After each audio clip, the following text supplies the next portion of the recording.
Good morning, everyone, and welcome to the third edition of African Youth and Sustainable Development.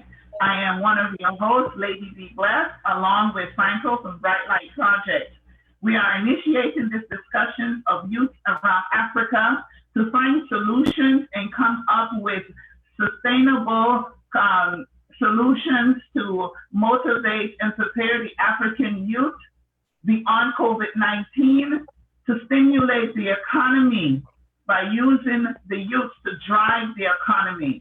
So I would like everyone to sit down, relax, enjoy the conversation that we're going to have with these fantastic and wonderful youths from all over Africa, even here in the diaspora. We've got Ghana, we've got Sierra Leone, we've got Gambia locked in, we've got Cameroon. We have every youth that would be possible logged in on Facebook Live. So definitely I want to welcome you guys. Franco? Thank you so much, Lady B. I think this is one of those moments that I'm really proud and impressed about.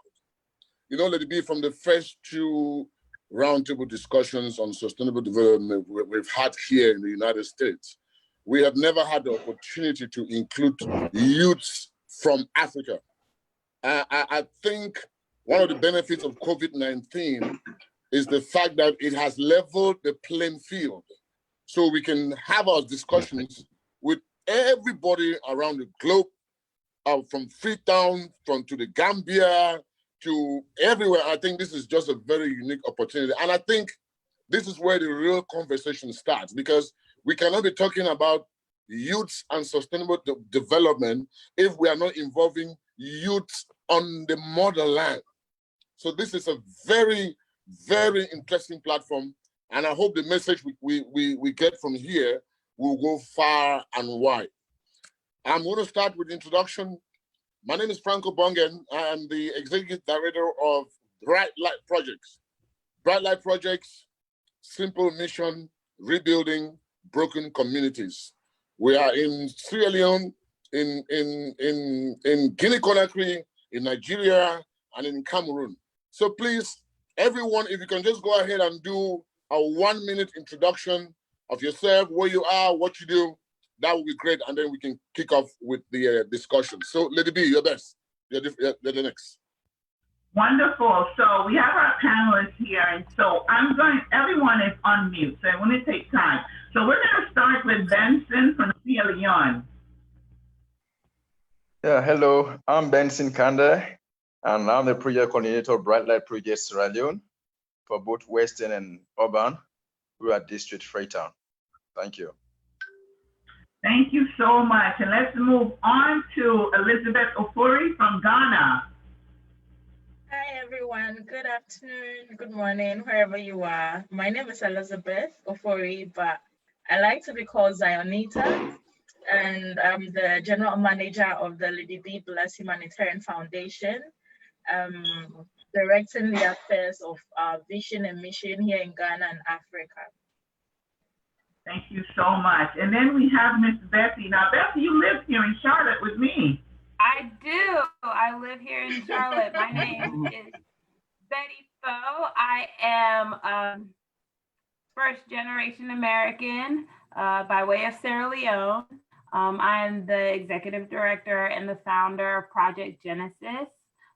Essentially, our mission is to empower youth here in the diaspora to go back home and implement sustainable development projects. Thank you so much. And last but not least, we're going to go all the way to Gambia.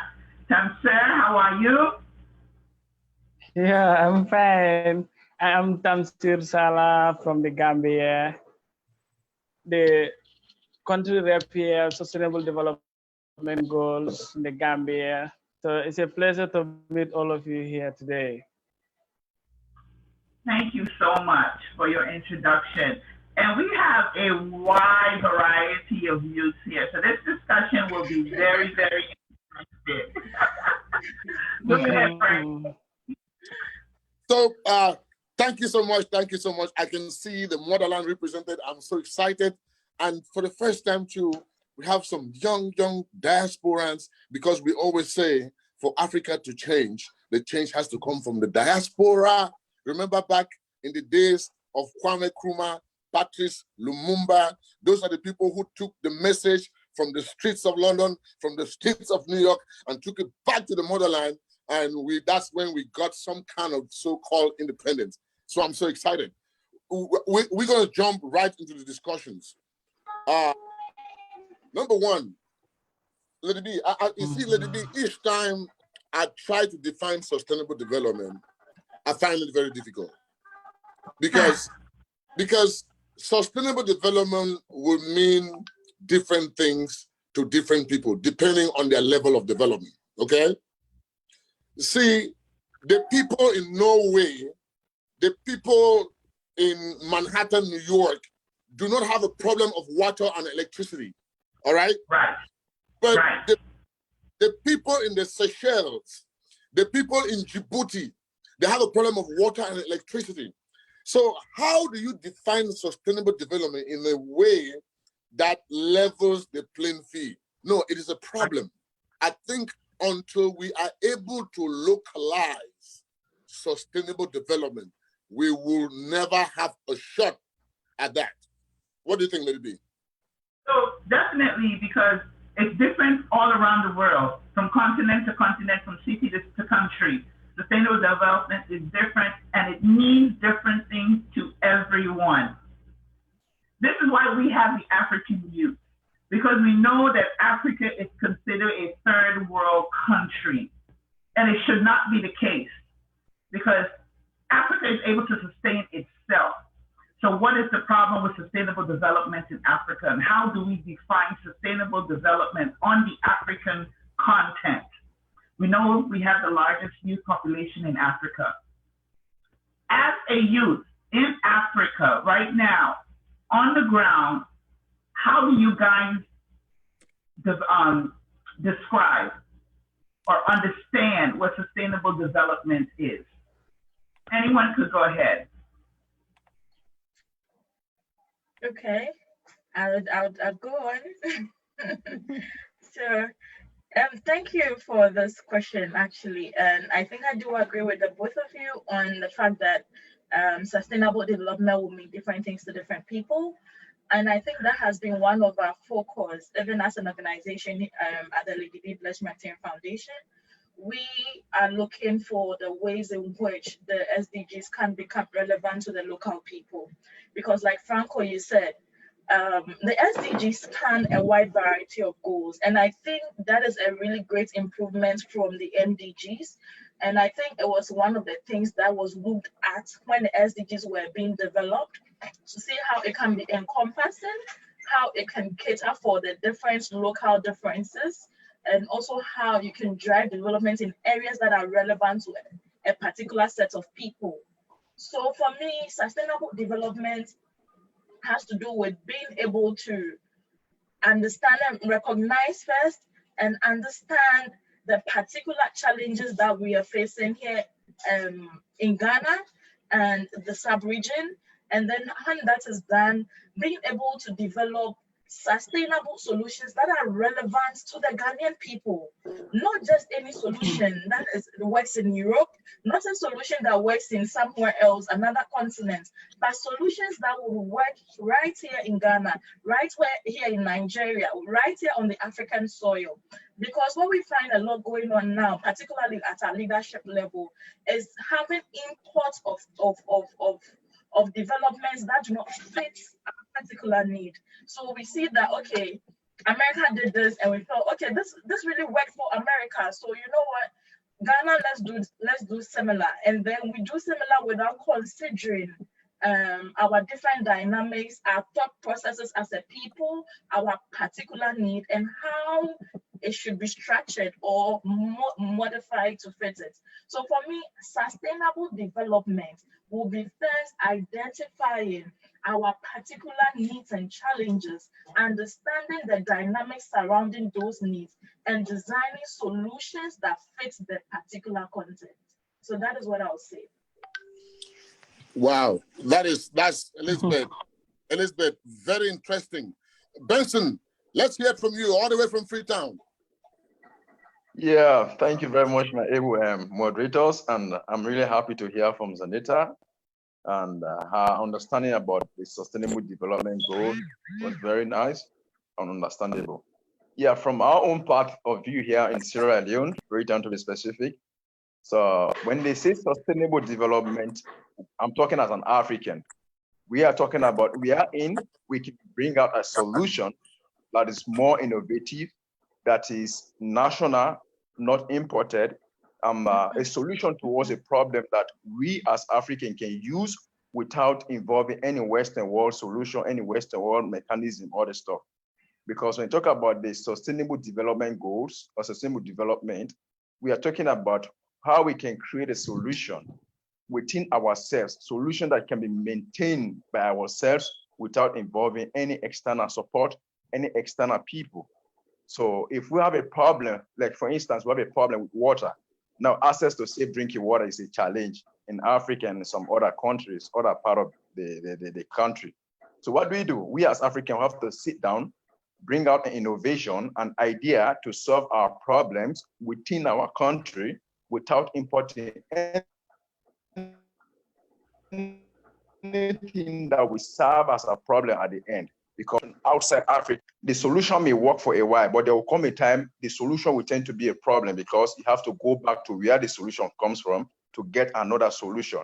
But when you bring out a solution from within Africa, from within your country, you'll be able to manage a particular solution. So whenever there's an issue, because it's a home base, you'll be able to manage that particular solution, that problem, without involving anything that has to do with the Western world and any other people.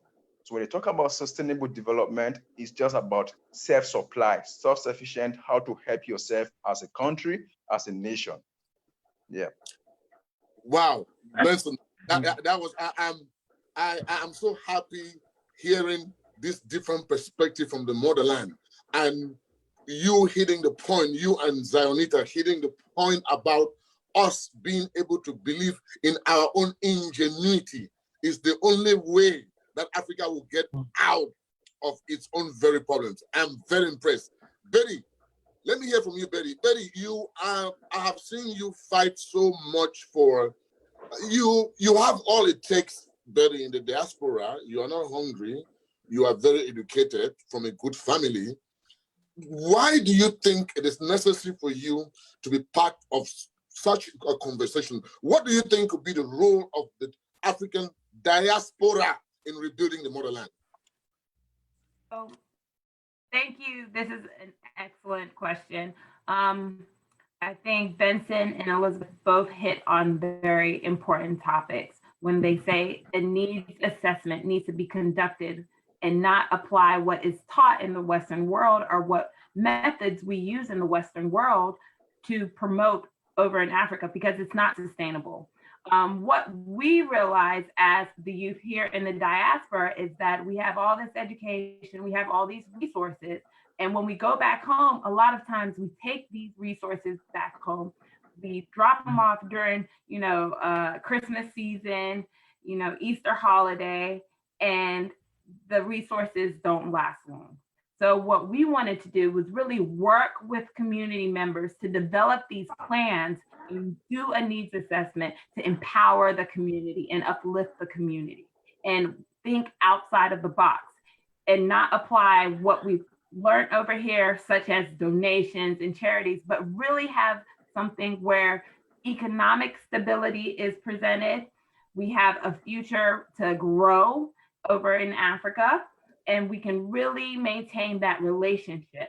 What I realized going back home for the last 15 years is we go home, we work with these clinics, we rebuild some of these schools, and it's not sustainable, and we're not empowering the community to do so themselves.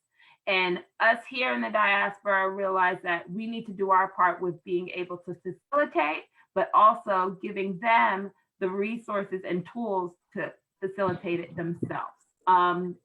It's bridging that gap.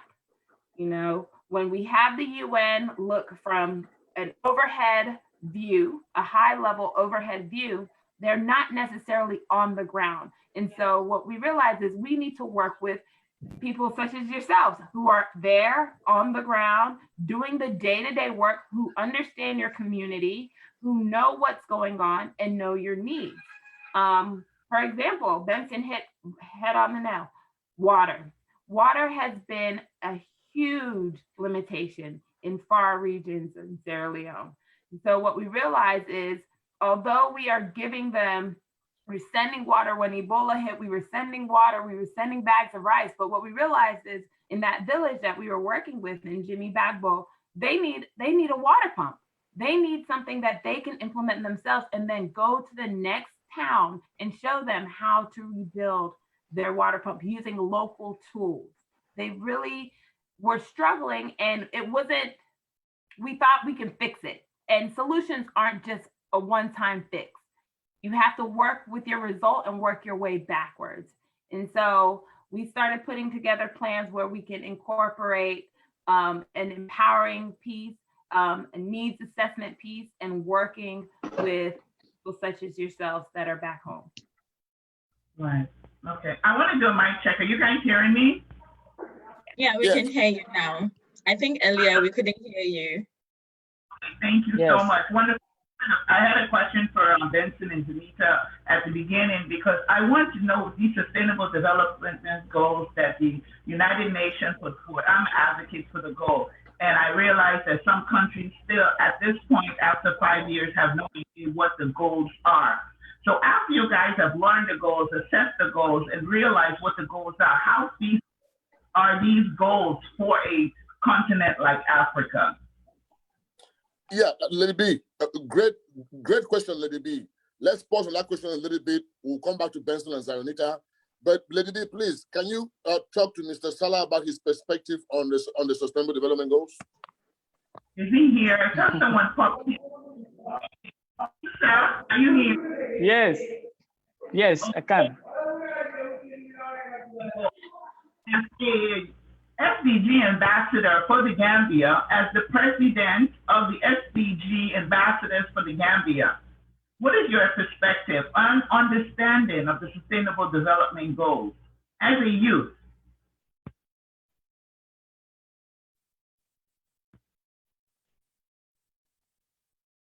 Are you guys hearing me? We're hearing you. I think he's frozen. It looked like we lost Mr. Sallah. And we've lost Benson as well. Okay. Well, yeah. Well, you know, the internet is the internet. It is what it is. So we'll try to muddle through with that and wait until he's able to come back on. So I don't have any signal from him whatsoever on my end. So it looked like he froze out. So Franco, we'll continue, and when he reaches me, I think Benson just popped back in too. So you guys are having problems with your net. That's okay. Just bear with us, and we'll pop you in and when you come back in. So go ahead, Franco. Great. So while we're waiting on Mr. Sallah, I think one of the most important things is for us to realize how much potential we have in our hands. Hello. You know, okay, Mr. Sallah, you're back?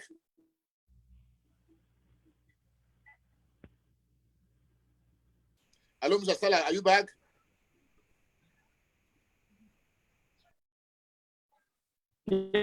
Yes, sorry, my connection was having a problem. Here we have a problem in connection in the Gambia. I'm sorry for that.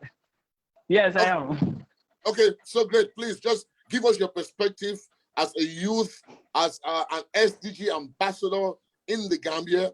You have learned about the Sustainable Development Goals. What is your perspective as an African youth in the Gambia on sustainable development?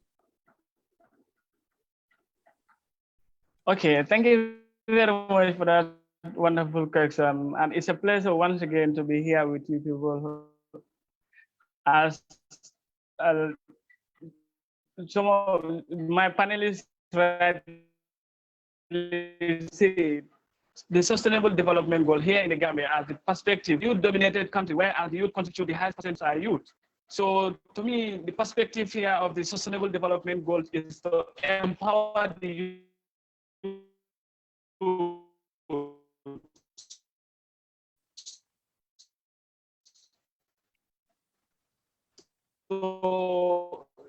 make sure that the youth get the required materials and the required skills that they need in the country.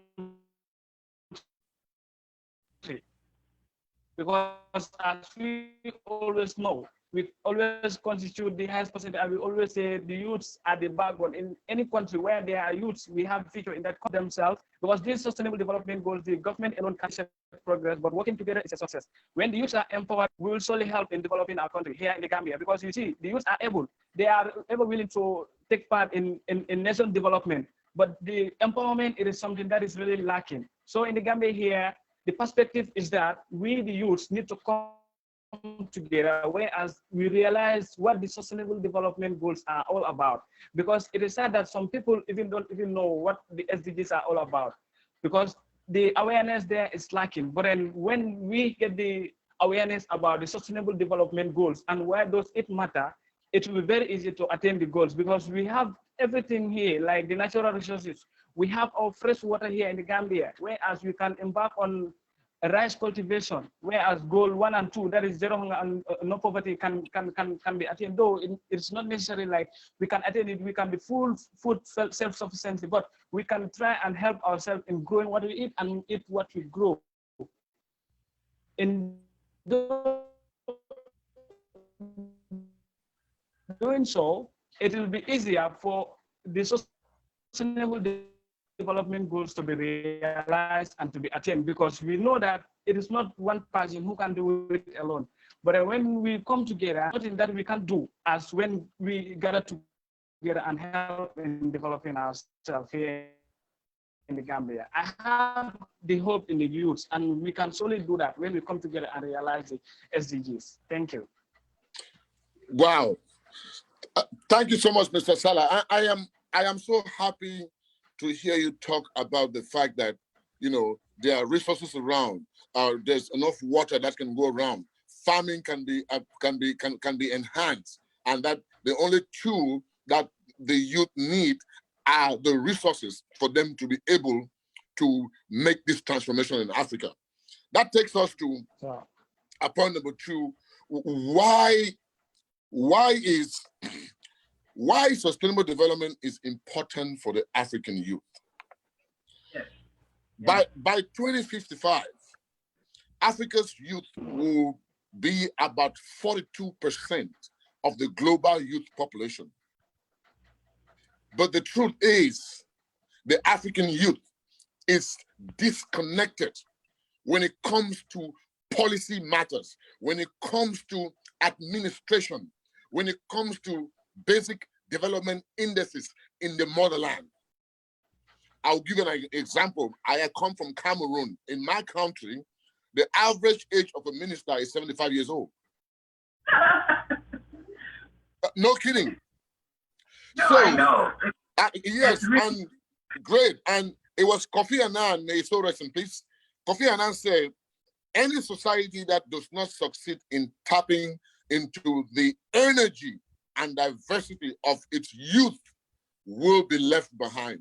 And Africa has been left behind for so long. It is time for our African governments to realize that they will either make their youth population an asset or a liability. And that is why one of the outcomes of these roundtable discussions, Lady B, I know you are so passionate about that, is as we build along, we are coming out with a position paper that we will present to all African diplomatic missions in the diaspora, be it in South Africa, in Europe, in Asia, in the United States, and also in Africa as well. Because if we are talking about the youth, African youth, and we are not talking to the African government, if we are talking about the African youth and we are not talking to the African government, then we will go nowhere. So I am very passionate about this. There is no way we can develop in Africa without developing the capacity of the youth. So I'm going to go to you, Betty. So Betty, what do you think at your level, and what do you think could be done at the level of the government to engage the youth in Sierra Leone? Well, first, as you mentioned, that the youth, they're innovative, they're talented, they're energized, and they're ready. It is a matter of, and I don't want to say I'm being applying ageism, but it is a matter of stepping out and stepping down. I think one of the things is that you do need to be involved in policy. Policy is what implements structures, institutions are based off of policy. And the youth's perspective is very important. I think the youth also have ideas that are creative and that are more sustainable than what our forefathers have. That is the whole circle of life. Here in the diaspora, I know that there are several youth programs that are empowering and uplifting, but give youth the platform to speak and to do. And that is one of the biggest things that I see in Sierra Leone, that the workforce development of youth is not there. They do not have enough workforce development programs. When you finish school, they tell us every time, go to school, get a job. What jobs are there for us when these people are not retiring? What space is there? What tables can we sit at when you say, yes, I'm diversifying and I'm using youth to really push this momentum, but you're not including us. And it's the inclusivity that we're lacking. Here in the diaspora, that is something that I realize we have. They ask our opinion, they take our opinion, and they push that moment forward. But in Sierra Leone, I haven't seen that. I have a couple of friends and family members who have graduated from school and who cannot find jobs, have been looking for jobs for years. They do not have open employment. It is really hard to get anything done with the government. There's a lot of corruption, and it's a hindrance to sustainability, because we can't keep on, they say insane, crazy is doing the same thing over and over again. And that's what a lot of our African countries are doing. The same thing over and over again. Why not give youth the platform to really enact change and drive that forward? And so here, that's one of the things that we work on, is working with organizations that work with youth, purposeful organization we've worked with before. We've worked with you, Franco, when we were trying to do the water pump. And so what we really want to make sure is that we are bridging that gap between the youth here and the youth over there, because that's the only way we're going to have innovation. But also we need the elders to let us in and to see what we're trying to do and to hear our voices and to take us seriously. If we see that there's a problem and we are addressing it, and we know that policy is the way to implement structures and institutions, hear us out. And so I have been able to coordinate and give certain groups platforms to talk to local government officials. One of the projects has gone really successful, and other projects, they weren't trying to hear it because they are intimidated by the youth coming in and making drastic changes. But what they don't realize is it's for the better. Good. Wow, Betty, that is really impressive. You see, no matter how we try to call it, from the Millennium Development Goals to the Sustainable Development Goals, I'm sure in the next 10 years, we'll have another name for it. It doesn't matter.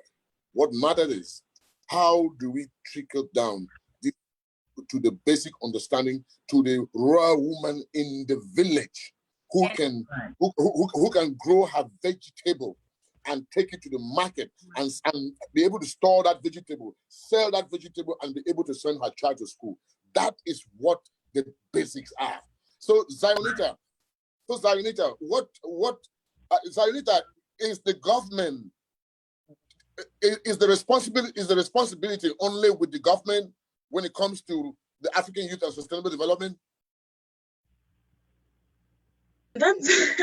That's quite an interesting question, and I'm glad you asked, because the answer would be no and yes. No first, because it is not entirely just the government that makes things work in a country. You know, there's so many machinations and mechanisms and systems that are run by the government, the private sector, and then CSOs to allow for the movement of a particular kind of development in a country. Yes, it's to the fact that Betty did mention something very important, that it's about policy making. And that is solely the prerogative of government. If you are in a system where you are in a space where the systems that are set, policies that are set are not policies that facilitate growth and development, you can be the world's best CSO, you could be whatever you want to be, you are just not going to make it in that particular space. Because the policy is hindering you. The policy, the system that has been set in place goes against that kind of development. So yes, the government has a very big, thick role to play, and it cannot be circumvented. You know, we cannot change it unless we decide that, you know what, governments do not make policies again. It has to go into the hands of private individuals. Then we can say it's not their prerogative anymore. But that is not the case. It is the prerogative of government to put policies in place that would allow for the private sector to work, that would allow for the non-profit sector to work, that would allow for development to go on. And so government's role in this particular discussion, okay, it's so vital, it's so critical.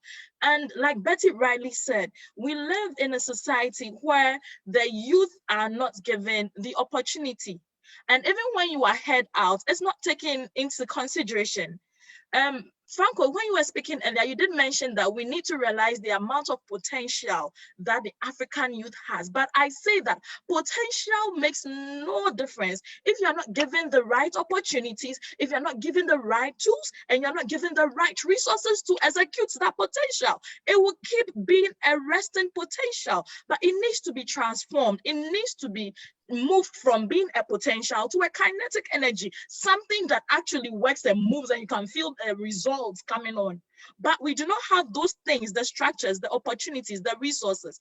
Everything is right here in Africa. We have everything we need, just like Tamsir said earlier. We do not need, you see, we have every raw material that Africa needs to work and move. It's right here in Africa. We've got the gold, the diamonds, the waters, we've got the forest, we've got the lands, we've got the best climate. What else are we missing but a mindset change, a thing of culture that has transcended generations, that is so backward and it's refusing to change? And that is the main problem.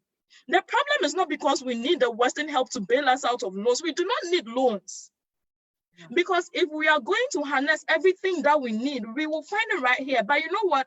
Africans will not support their own Africans. You walk into a supermarket and you realize that the goods, maybe you're buying a biscuit, the biscuit that is coming outside from China or from Europe or from anywhere else is cheaper than the biscuit that is produced right here in Ghana.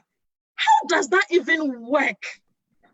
It doesn't make any sense, because here's the case. When a Ghanaian man sets up a business, there are so many tax infiltrations. You know, they will give tax cutoffs to foreigners because they want loans. They will give all sorts of shoddy deals to foreigners because of unnecessary loans, and then they will come and put that implication on the local businessman.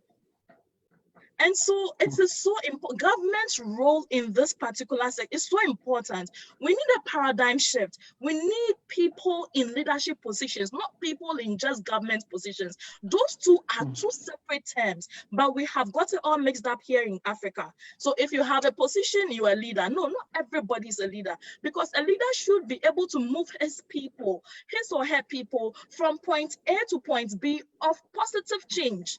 If that is not happening, then there's no leadership going on, period. And can I just, you hit the nail on the head, everything you have said. I think collaborating across sectors will also bring better outcomes. When we are talking about the systems that are in place, yes, but if the government is not solely responsible. So if we are collaborating across sectors and we are utilizing the youth and giving them a platform to implement and change these systems, there will be a paradigm shift. And that's what it is. It's a cultural, it's really a cultural hindrance to be able to empower youth and to make change. Change is, youth, they are the catalyst of change. We are forever adapting. We are forever moving. And of course, change is uncomfortable. And that is one of the biggest fears of governments and systems that are in place now. Uncomfortable change. They don't want to be put out. The biscuits, what you said, it's because China, we owe China money. So let's not. We owe them money. Their resources. So the economic impact that it takes is that you can't even afford your own people's product because they are heavily taxed. Exactly. So it hinders any kind of growth that an organization or a continent can have.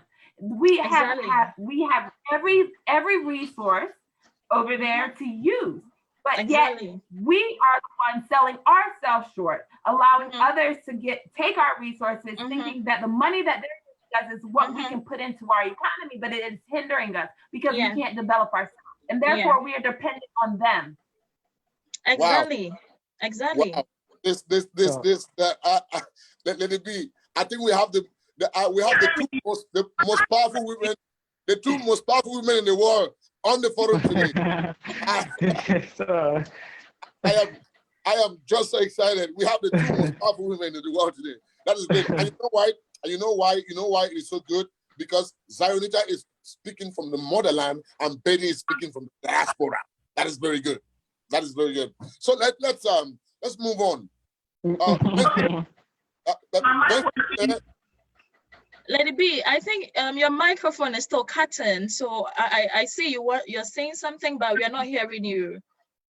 Oh, okay. So this is good. Okay, we can hear you now.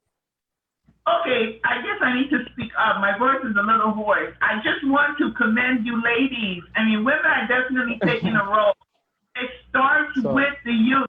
Start with you women like this, like Betty and Anita. Like you say, one is in the diaspora and one is on the ground, but they have this similar sentiment about the government and how things need to be implemented.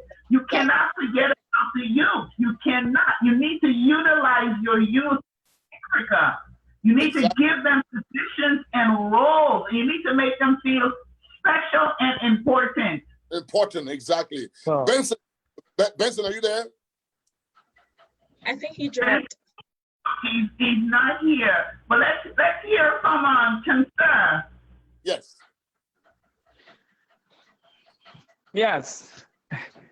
As I was saying, like the youths, for the SDGs to be attained, the youths must be empowered, like I said before, because we have a greater future.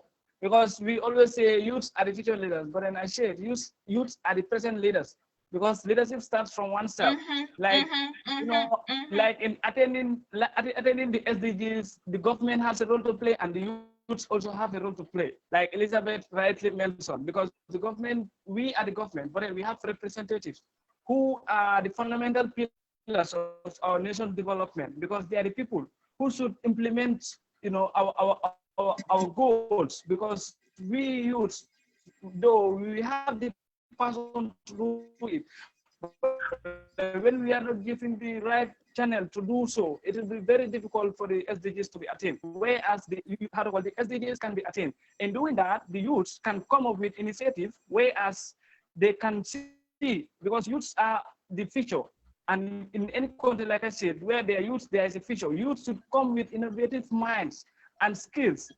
And that the government need to implement some of the plans that the youths have, like here in the Gambia, when we have a body that is called the Youth Empowerment Project. The youths normally embark on a lot of activities and a lot of projects, whereas they can harness and develop themselves and the community at large. Because you see different youths embarking on poultry production, you have horticultural production, you have different carpentry, different areas. But then sometimes it is sad that when youth apply for the government to help, it is sometimes very difficult for the government to intervene. In doing so, it will be very difficult for us to get this food, the self-sufficiency that we are yearning for and that we are advocating for. the government can help us, but in most of the areas that, though I'm not an anti-government, but most of the areas that the youths are empowered is the NGOs. The NGOs, sometimes you write, they help you in some projects that you want to implement, and they help you, like the Youth Empowerment Project. So the government can help us in attaining the Sustainable Development Goals. By doing so, the youths have a role, like for them to come up with initiatives and plans and lay it down. When they lay down, then the government see the way forward and the things that are needed to be implemented, like as they want to embark on rice production, because we have the arable land. Our land here in the Gambia, it is fertile. We have a very fertile land where agricultural production can be very, very, very good once it is mechanized. We have our water, our river is very good.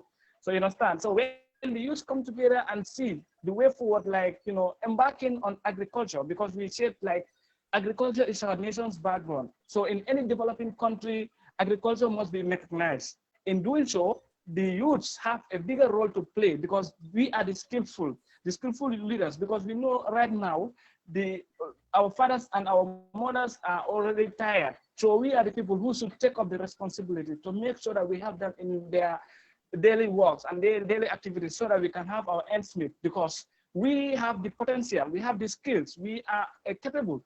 So, but it is sad that the youths they are so able and they are ready to do so, but then the way forward for the government to help them or to empower them, it is something that is really lacking here in the Gambia. That's why most of the youth embark on this rich journey of migration. That's great. That's great, Mr. Sallah. You touched something about agriculture, and I think we're going to get to that later on in the discussion. That was some very great point. That was some very great point you brought about. The youth can have every potential. They can have they have the land, they have the arable land to cultivate rice, yet nothing is being done just because of the lack of opportunities at the youth level. So thank you for that. So let me go back to Betty a little bit. So Betty, it is my understanding that particularly girls and women do not have the same access to training and education. In some parts of Africa, they do not have the rights, to pursue higher education. Some of them go into early marriages. They don't have an opportunity, to harness their potential as their male counterparts. So for this reason, women and girls are disproportionately, neglected, from any development index. Betty, do you have any experience about this in Sierra Leone, or maybe in the work that you do? So when we work with Purposeful is an organization that dedicates their work to women and girls, and empowering women and girls, and making sure that they too have access to healthcare, access to education, access to economic stability. When we look at how a lot of areas operate, they operate off of women. They drive. When you go to the market, who is selling? Women. When you go to the household, who is managing? Women. Women have the potential that so many other men have, but yet they do not have the access to that. They do not have the doors open to them. When you think about a sustainable plan for women, for instance, if you took women and you had cocoa, say you were planting cocoa, and you gave these women a small incentive and said, okay, we will give you $500 worth of cocoa, you plant that, and whatever money you make, you keep and you put it back into your community. Women have the power to put back into the community. They have the power to engage their community. They say that, yes, the man is the head, but the women turn the neck.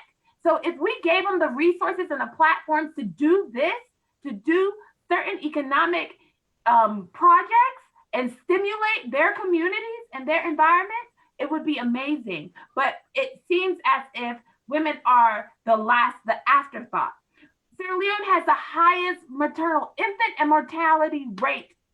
Why is that? Why do we not prioritize our women when we know they are the driving force of the economy, they are decision makers, and they have the tools and techniques? All we need to do is give them the platform. So I get really passionate about that because my education is in maternal child health. It's in maternal child health. So when we're thinking about these health outcomes, and there's many pieces related to making an impact, women are those pieces. They are a pillar, but yet they are a silent pillar. When we go to the voting polls and we see men are lined up and the women are the afterthought, because why? They're at home, they're taking care of the kids, they're taking care of the house, they're running a market. And so why would we empower our women when they have to do all the other jobs? When we look at the school rate, who's going to school, who has access to education? Boys.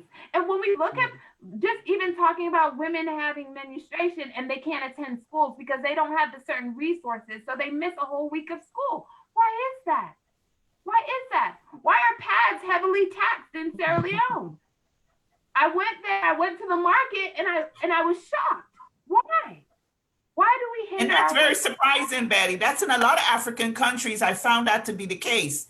And that is the most shocking thing to me, that they're putting such a tax on women products. Women feminine products are very expensive. They are very expensive for unnecessary reasons, just so we can hinder them and say, men can have all the free privilege that they want to, but you can't go to school. You can't go to the market to buy this. You have so many other priorities to focus on. Why are we not engaging them? If there isn't an ongoing formal structure to include women, women will never get ahead in the continent of Africa. We have to start with the girl-child education. For women, yes. Wow. Girl-child education is very important. Wow. Zarinita, I know you've been longing to say something about this. Her head is just shaking, but you know what? Franco Benson is back. I think you had a question for Benson. Yes. I'm just like, as Bertie's speaking, I'm like, you know what? I'm happy to take a step back because, you know, she's saying everything I would say. So, you know, go on, sister. Yeah. Go on. So, Benson, I'm glad you're back, Benson. Benson, we're talking about the fact that women, and especially young girls in some parts of Africa, are never given the opportunity for them to harness their full potential. Okay, but I was impressed with one policy from the Sierra Leone government. I think it was last month. I saw there where the president signed a decree saying, if the young boy gets the young girl pregnant, okay, the boy cannot remain in school while the girl is sent home. So guess what? So the girl will no longer, the girl will have to pursue her education even though she's pregnant, because guess what? It takes two to the community. That is so wise. I mean, that is a very good step. I'm not to cut you because I do not know why you would think that pregnancy isn't a disease. Pregnancy doesn't ruin the brain capacity of a human being. Because of that, the person should stay out of school.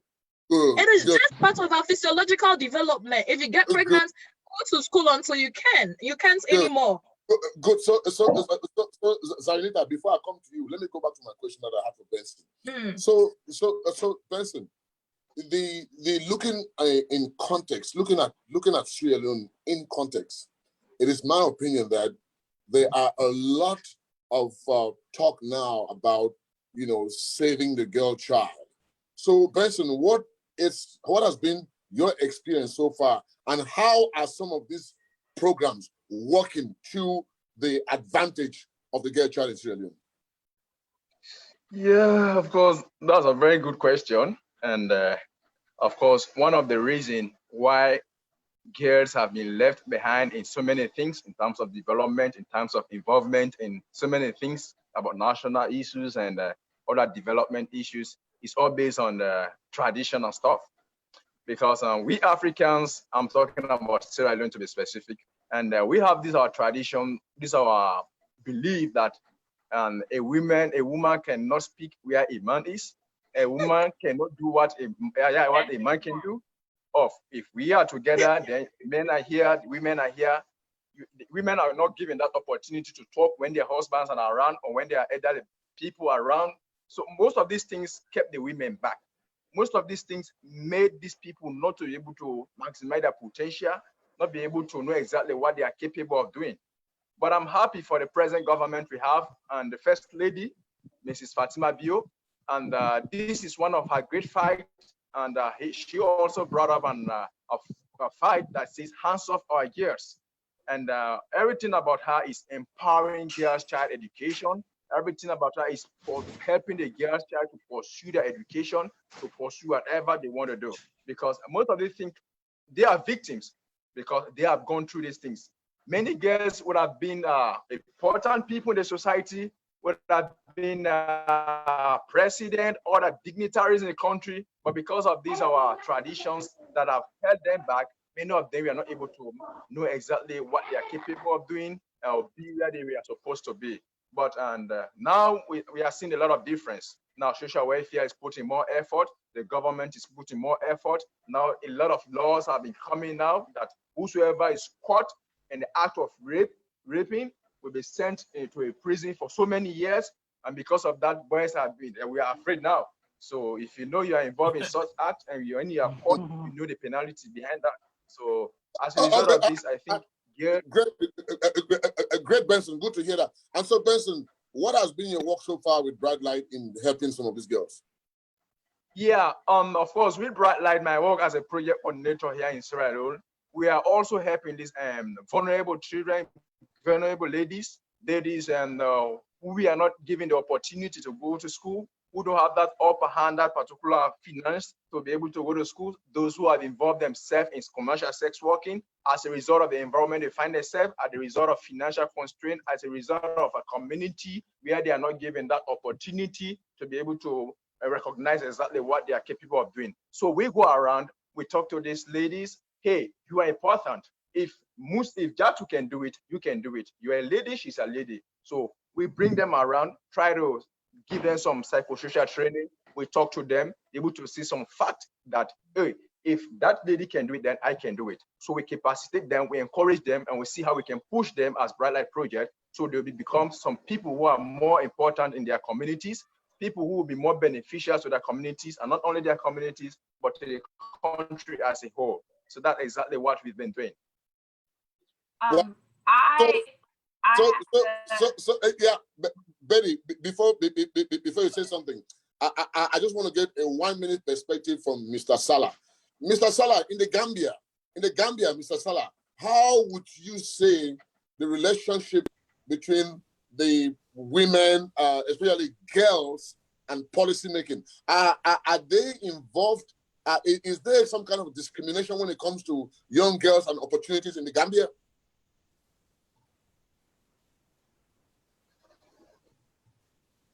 Okay, so it's not there. So, Betty, go ahead. No, Betty, before you say something, let me go back. Zionita, I know we were saying something about, the taking two to commit a crime. The boy and the girl, they have sex, but then the girl goes home and the boy continues his education. So, Zionita, let's say something about how does it work in Ghana? Yes. I'm trying to balance that. Well, I think it's something that cuts across. The interesting thing about the African continent is that we are very, very similar people when it comes to cultural and traditions. We are very similar. So what Benson described as women not having a voice, if your husband is around, you do not speak. If you are in a gathering, the men speak. In the communities that we work with here in the Lady B Bless Humanitarian Foundation, we work in the northern communities. You cannot go there and speak to any woman if a man has not allowed her to speak. That is the reality on the ground. It is not different than what's happening in Sierra Leone, in Cameroon, in Liberia, The only thing is that now we have more urbanized communities. So coming down south, you find it beginning to thin out a bit, but it's still a similar trend going on. The male begins to feel very intimidated when there's a woman that has been empowered to take certain roles, because women are such forceful, directed kind of people that if you give them the right tools, they are not going to conform to just any standards. They are really going to take away anything that does not work and then put systems that work in place. That is how women are. And so it's so important to empower them. But yes, you go into some of our communities. In Ghana, the northern upper part of Ghana has one of the largest areas by land area. And however, you find majority of the girls coming down south, and because the women do everything. Like Betty was saying, they farm, they trade, they take care of babies. They are superheroes. They do absolutely everything, but make decisions that matter. And they don't make decisions that affect their well-being. No. Those are left in the hands of the men who are running the government. Exactly. So I realized that we are so similar people in Africa. It cuts across, and particularly West Africa. It looks as if we were one people and we got separated by something. I don't know, because the same mindset runs through, similar traditions runs through, and so it's very important that the lady, the girl child is empowered. We are not saying that, but what you said. When a girl gets pregnant, she's actually sacked from school. She is sacked from school to go home because she did the most abominable thing. The male is not getting pregnant because he cannot get pregnant by nature. The man cannot get pregnant in any way. If not, you find a lot of males being pregnant. And so I do not know why you make decisions against, exactly, you make decisions against a particular gender based on how they naturally came out. And that is not fair in any way.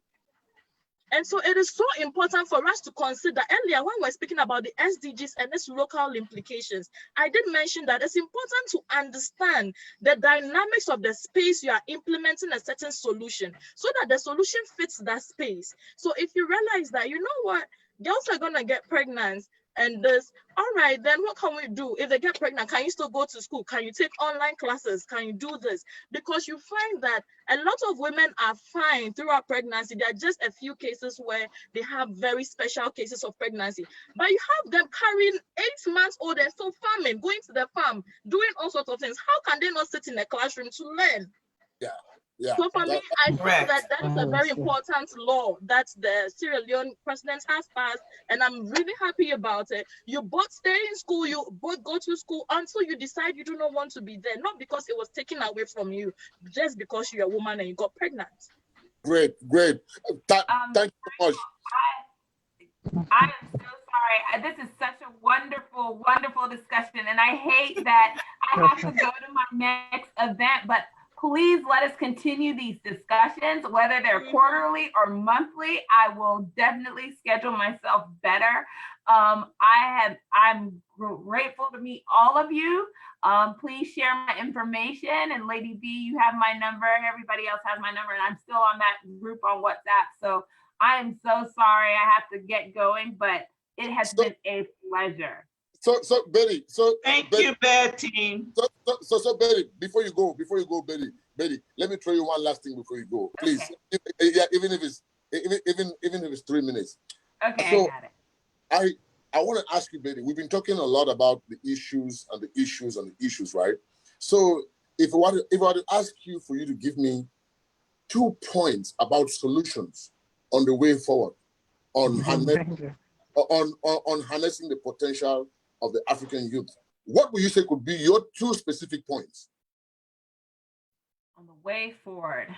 Yeah, take your time, think about it, and think about it and put it, because it's also important that when we identify the issues, let's also try to identify some possible solutions.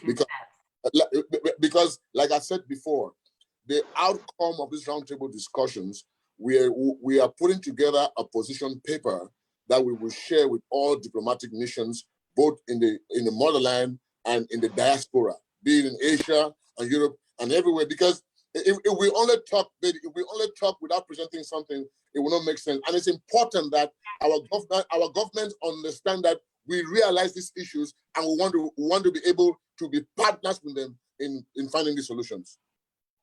So I always tell any groups that I'm working with is think about the end result. What do you want to see at the end?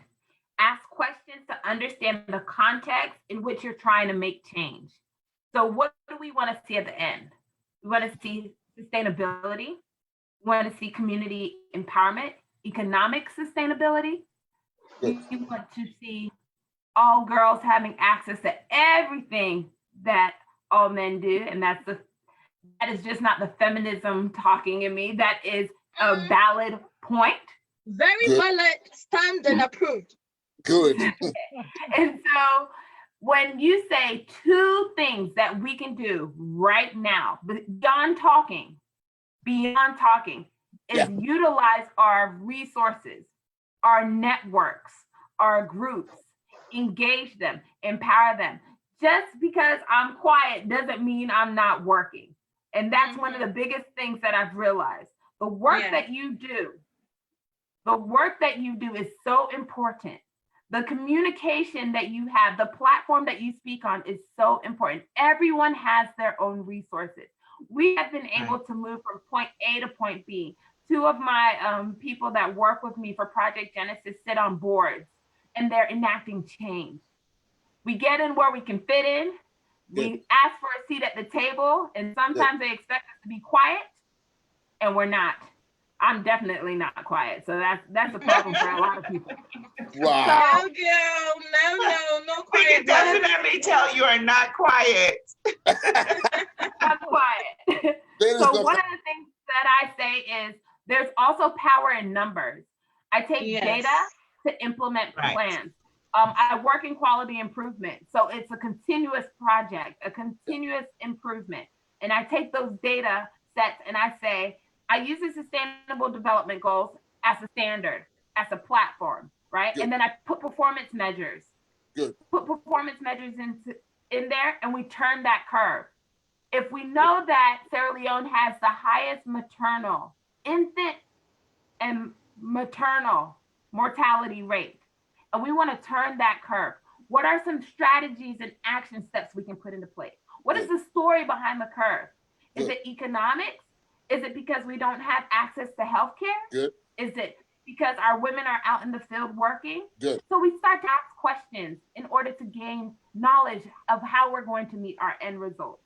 I think I gave you two steps, but that is where we are. And so you have in fact the drive, the passion that I see within this group. Now I'm gonna go to my next meeting fired up, and I'm like, what are we gonna do?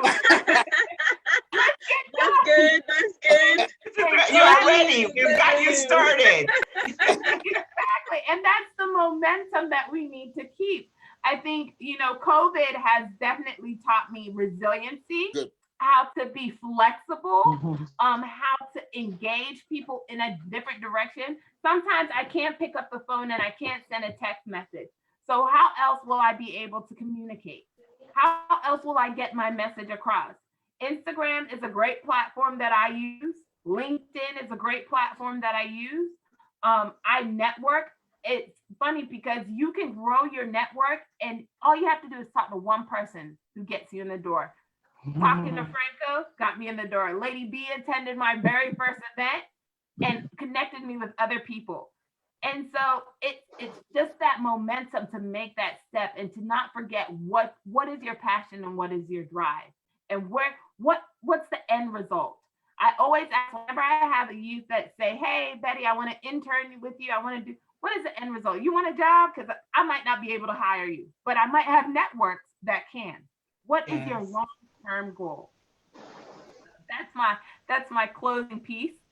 Wow. You know what, Betty? Betty, I forgot I was at your event. It's so amazing. Wow. That is Betty. It is. Let me tell you, Betty, you have said one of the most important things that I think even the United Nations is missing. Because every year we have presidents from all over the world come to New York and spend billions and billions of dollars. They bring reports about the Sustainable Development Goals in their different countries. But what is lacking is that performance barometer. Yes, the performance measure that I work in. So I always think about that. Exactly. The performance measures is always lacking. And until we can put in place those performance measures, the SDGs to me, Betty, remains a theoretical framework. Yes, right. It's a theory. It's in the air. So what we do is whenever we have an organization come to us And right now we're working with an orphanage, Save the Young Girls Foundation in Sierra Leone.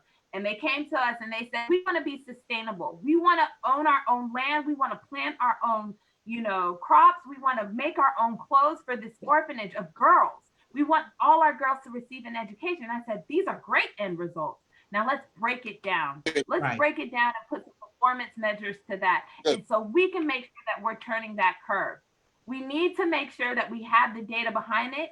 And then that way, when you're going for grant funding to implement some of your sustainable plans, you have the data to show that I am ready to enact change. I am ready. Talk is cheap. I'm ready for the action steps. So that's what we work on. Yes. In the time of COVID, because we know we can't be on the ground and in the booths, my plan was, and Franco knew this, my plan was to go to Sierra Leone, actually. And I'm still planning on going in December, God willing, I'll be there.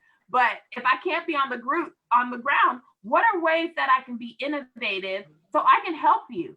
If you're on the ground, I can build that plan with you. I will work with you to get that job done. I will find the resources to find that data. And that is one of the biggest things that Project Genesis has done. COVID has hindered us so much because we've had people who were on the boots in Sierra Leone helping us. And so now they're restricted. So what are we doing? We're putting plans in place because once COVID is over, we're hitting the ground. Back to work. Wow. Yes. Wow. Yes. Thanks so much, Betty. So, Betty, thank you so much. We really appreciate you. Thank you so much, Betty. Betty, we'll be reaching out to you on our next possible discussions. And please, you are now part of the Roundtable family. We appreciate your input, and let's take the discussions online. Thank you so much, Betty. Have a great day. Thank you, Betty. Thank you. Great. Thank you for coming. Good. We appreciate it. We're going to continue the discussion and we're going to move right along with our discussion topics. And we really thank Betty for coming. I hope I'm coming through loud and clear. We've covered a lot of issues and we've had a lot said. But for me, I am an advocate for education. A lot of what we're talking about, empowering the women, empowering the youth, starts with childhood education. When you educate a girl, she becomes a woman that makes better decisions. When you educate the youth, they become adults that make better decisions. So we have to go to the ground level. What we did and what we are still doing at the Lady Be Blessed Humanitarian Foundation is educating people on the SDGs. A lot of youth still do not know what the SDGs. We have graduated over 500 students between myself and Bright Light Project. We have given our certificate. Our general manager in Ghana has graduated over 96 students on teaching them the SDG. So Lizzie, give me Zanita. Sorry, she loves Zanita. Give us a little ground on the educational part, because I really believe that is where we need to start. And we cannot wait until someone is 18 or 19 or 20 to try to educate them on sustainable development. We have to start in the core years. We have to go to the elementary level. We have to start molding their brain, and we have to start giving them a better outlook for the future. So tell us about the project that you did with the SDG in the schools. Yes, thank you, Lady B. And well, I think just like much of what we've said about encompassed what we did here in Ghana, we realized that, the SDGs, like Franco said, remain very theoretical and kind of hanged in a balance, without a lot of understanding and directives on how to break it down into those actionable steps that would allow for individuals, youths to take part in its implementation. And I must say, let me just share this experience. So before COVID, last year when we're implementing the Teach SDGs in schools here in Ghana, I was looking for the SDGs advisory units in the Ghana government to partner with them and to share the plan that we had. And so to allow us to have access to more schools in order to be able to, carry this kind of education through. I can tell you, it took me almost 6 months. There was no office, but Ghana has just been lauded as one making so much improvements in the SDGs. Thank you. And so I was like, where is the SDGs office here in Ghana? I got to the Jubilee House, and that is the seat of government. There was nobody to talk to on SDGs. But the president of Ghana is the head of the SDG Commission for the United Nations. I went there and I was stopped at the gates, like, who are you here to see? I said, I'm here to speak to anybody who is handling SDG matters in Ghana. Oh, we're sorry, we don't have any such office here. You know what? Go to the Parliament House and see if it may be there. We don't think there's any office like that. I was like, what? And so I went to the Parliament House. I didn't find any office like that. And so I kept asking. I put it on my status, anybody I'm talking to. I had this, I was in a program with the British Council. I was asking the facilitators, I'm looking for the SDGs office in Ghana. I am told that there is none.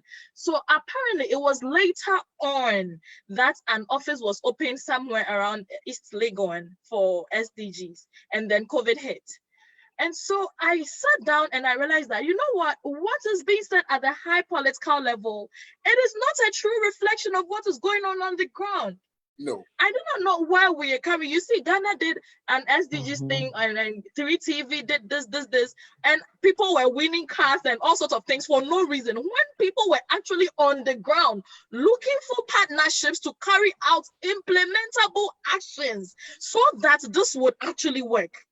Wow. And so these were some of the challenges that we had to go through. I had to circumvent in order to carry out the projects in schools.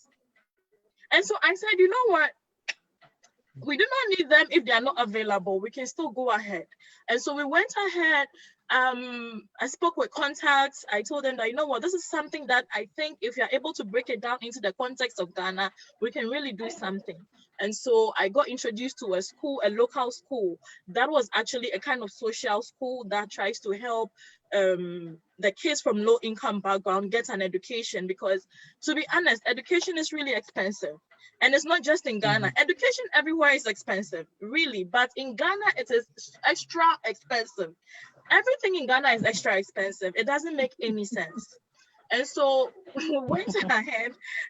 Benson, I think you have an experience, but yes, you would agree with me that everything in Ghana is extra expensive. Ghana is a damn expensive country.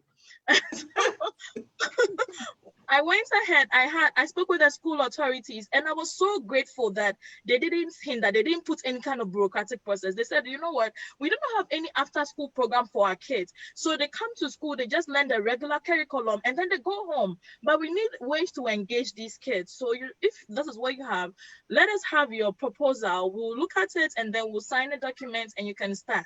And so that is what I did. I put together a proposal, sent it to them. They looked it over, called me, said, you know what, when do you want to start? I said, you know, once a week, every time with the kids, it's fine, because I have a very small team. I do not have a lot of financial wherewithal, but I can work with what I have. And so we started, I had classes, primary 5, 6, junior high 1, 2, and 3, involved in the class. And it was such a beautiful experience. The kids looked up to the day that we have SDG lessons and the engagement. You should see the dreams that these kids have. You should see some of the aspirations and their involvement. And when they are asked to put their ideas down, oh my goodness, I'm like, this is what we need to harness. This is where we need to continue to put in more investment. And so we had a very good time last year, the last term. And this time we had plans to go back and, you know, carry it ahead, you know, a step further, where the kids will get involved in community projects. So these kids will be guided to design projects. They had already in the previous term found needs in their neighborhood. So one of the works that they did during a lesson was to, you know, go home, write down all the problems that they have in their neighborhood, and then come and let's have a talk.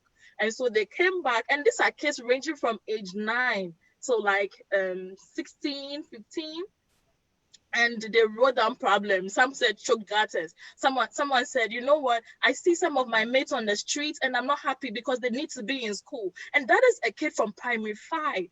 And they all need to be in school. And so I said, well, how do you think we can get them in school? Write it down. So they did.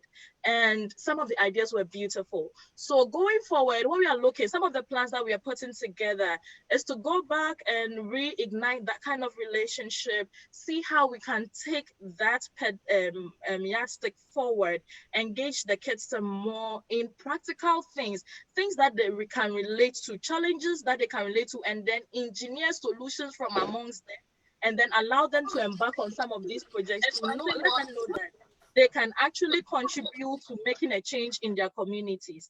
And so that is what we have done in Ghana so far regarding the sustainable development. Wow, wow, wow. Listen, Thank you. This is you just hit home my point where I talk about the theoretical nature of the SDGs and how it remains something on paper at the government level. How do we take it down? This is let it be blessed. This is, you guys are taking it down to the basics, and that's where it actually starts. So before we go ahead, let me, Benson, stand by. Before we go ahead, let me ask one question to Mr. Sallah from the Gambia. So one thing, let's look at China, for example.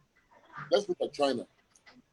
How was China able to uplift 800 million youths from poverty? I don't care. We can insult the Chinese. We can insult the Chinese however we want to insult them.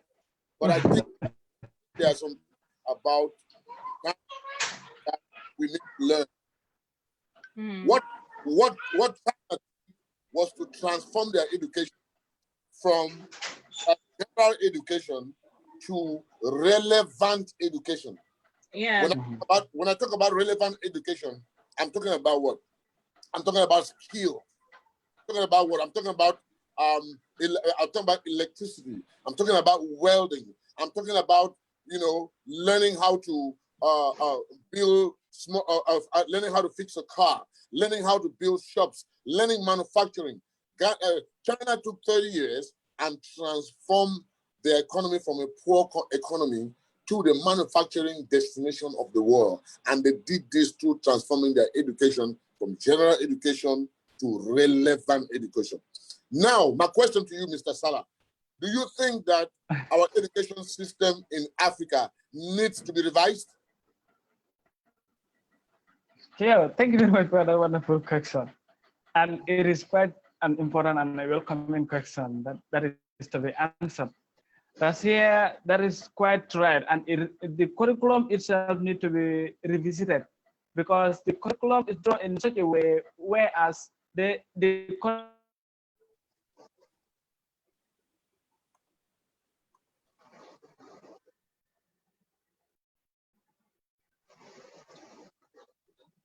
Have we lost him? Yeah.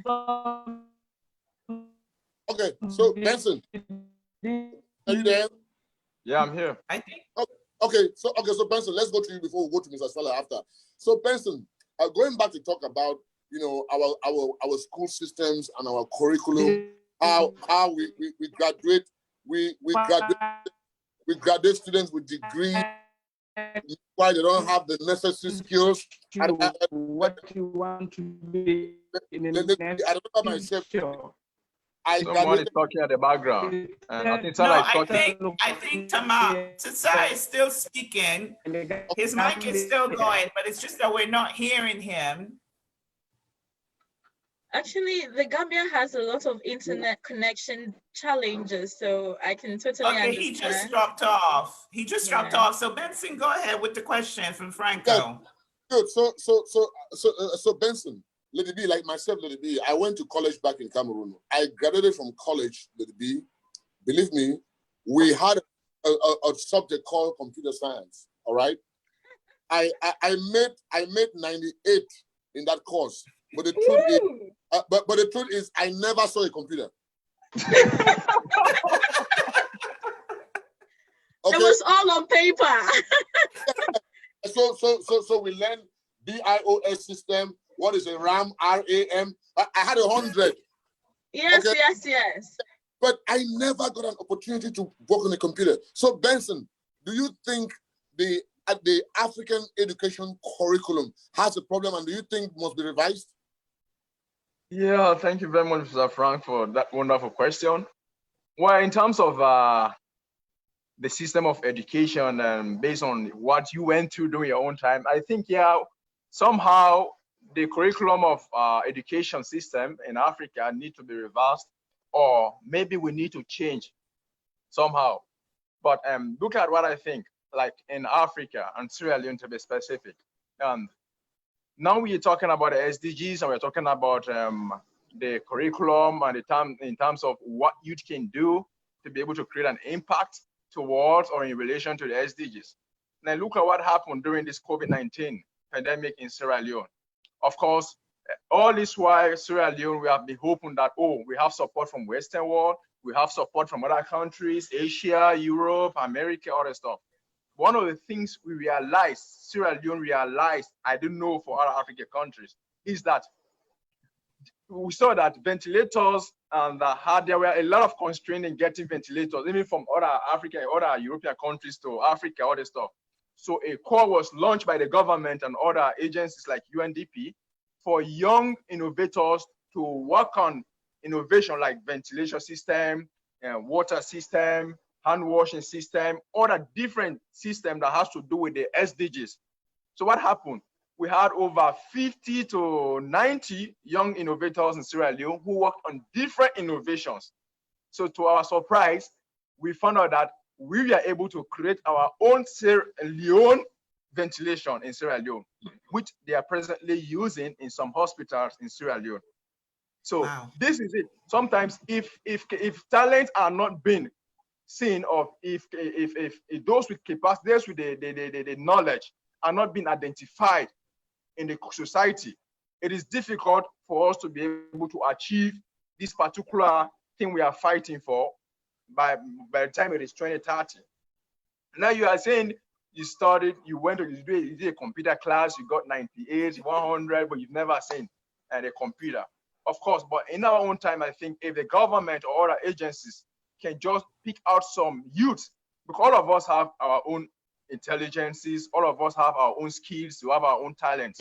But the problem is the government is not that much concentrating on young people trying to identify talent in the country, in Africa as a whole. If someone in America can build a car that can fly from America to another country, there is someone in Africa who still has that same knowledge, who has that same skill to do the same thing. Yes, but the thing is, there is no interest or there is no focus of the government or other agencies on the young people in Africa. Because it was only during this COVID-19 that the government knew that, oh, we have talent in Sierra Leone. We have innovators in Sierra Leone. That was when they were able to capture our water system, our ventilation system, our hand washing system. A lot of things were unfold during this COVID-19. And that was the time UNDP set up a unit to track all young innovators, all people with innovation systems, innovative ideas, to contact the unit so they can scale up their innovation and the ideas. So I think if only the government or we Africans, our talent and our ideas can be captured and nurtured and accelerate, I think we can get there. Sure. Wow. Wow. I think COVID-19 has really opened the eyes of a lot of African countries when now they have to rely internally for a lot of things. Thank you. Let me just say something quickly. I'm sorry, but with all that we're speaking of, okay, I think it's a similar thing that happened in Ghana as well. But what Franco you described, okay, look at the time that you went to school then. I can assure you that it hasn't changed much. Wow. And that up until today, 2020 Africa, we still teach computer on the blackboard, not even a whiteboard, blackboard. Wow. Wow. Wow. So, you see, that is what I'm looking at. You see, look at the years that have gone by. We haven't at least 50 years, right, Franco? 50, 60 years. Yes, you're right. We haven't seen the need to realize that this is not working for us and we need to change. And COVID came and COVID made us realize that we could do it just as Benson is saying. But you know what is happening now? Because now borders are beginning to open, we have begun to go back to importing The same things that we were able to manufacture inside of Africa, we have started to import them again. And so, situations do force one. They said necessity is the mother of invention. But I feel like here in certain parts of Africa, once the situation gets better, you know what? It's not a true change. It's not a true reflection of of what we actually want to do. And so when the things become flexible, instead of pushing more resources into making sure that these things are scaled up, we have gone back to importing. Because you know what? There's someone sitting in a government agency somewhere who needs his or her cut in the imported materials. And because of that, they would rather do that than allow for the ingenious African youth to do something that they would fund. Wow. This is amazing.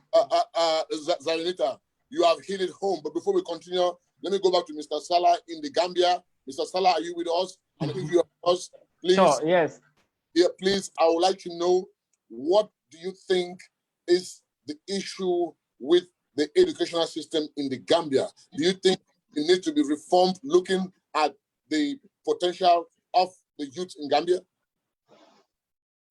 Yeah, thank you very much. And I'm sorry for the connection breakdown.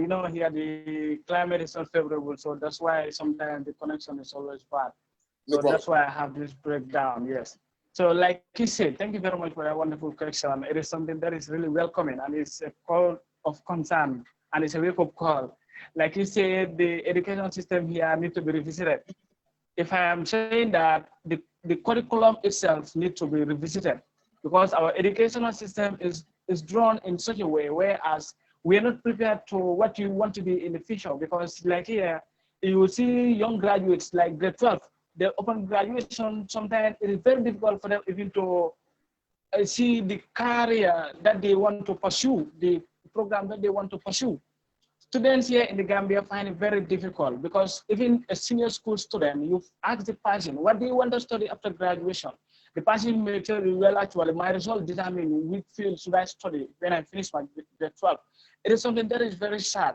We didn't actually choose our career. Career guidance, it is something that is really lacking in our educational system here in the Gambia. And it really needs to be revisited, because it is something that is really affecting us. For I personally, I didn't fall in such traps, though it doesn't mean like I'm just trying to say, but then I, try and find out the areas that, I want to specialize on, and I choose it as an early age, because for me, since my junior school, I have the passion for agriculture. So then I have that mindset, like upon completion, I'm going to study agriculture, because it's the way forward. We have to go back to the land and grow what we eat and eat what we grow, because eating what you grow, it will make you healthier. So our educational system is drawn in such a way, whereas it didn't prepare us for what we're supposed to be, but just prepare us for us to get good documents, whereas we can, if you graduate, you now be on your own and decide what you want to study. Because some people study commerce, upon graduation, you see them in some other fields that doesn't suit their education. So career guidance and counseling, it is something that really need to be checked on our educational system. And it is something that the government really need to revisit our curriculum and draw a curriculum that, from primary one, the child is introduced to basic skills. Those like, you need to learn only in the classroom about A, B, C, 1, 2, 3. But it is important. If you take a look here in this current situation that we are in, this COVID-19, it is a wake-up call for every concerned citizen. We cannot go without technology. Technology is something that we really need to see and move with it, because you cannot go without technology. It is something that, in any developed nation, you cannot go without it. Like Elizabeth normally say, computer, even here in the Gambia, we are taught about computer using our blackboards. It is something that, the practical aspect of it is lacking. Some students, you see them studying, you ask them what they're studying, they say, I'm studying computer science. But even to operate computer is something that is really lacking. Our educational system is really something that is really sharp. It is very sharp, and it needs to be revisited. Thank you. Wow. Thank you so much. Thank you so much, Mr. Sallah. So, you see, Lady B, one thing that is really interesting me about these discussions is the fact, like Zarinita said, You know, the problems of sub-Saharan Africa are unique. You have people from different countries giving you the same perspective, you know, so we should stop identifying them as a Gambian problem or a Sierra Leone problem or as a Ghanaian problem. We should call them African problems. African problem. So Yes, true, because until we have the right diagnosis, we will always have the wrong prescription. Yeah. Because the education is standard, isn't it? This is a European-based education system that educated Africans. Thank you. They are in a European-based education that's educating Africans. And that alone is where the problem starts. Thank you. Thank you. It starts right there with the educational system in Africa because we're not teaching skills. No, we're not teaching skills. Let it be. What we need is not degrees. What we need is for somebody, what we need, let it be, is to industrialize our high school. Yes. We need to industrialize our high school. So when you leave high school, you could be able to be a carpenter. You could be able a welder. You could be a plumber. You could own an air conditioning or workshop. Skills, technical skills. Technical skills. That's what we need. We don't need degrees. So we need to go back to our high schools and industrialize our high schools. Because let it be, you don't need a degree to provide food for your family. No. At all. Our fathers didn't have the degrees, but they have catered for us.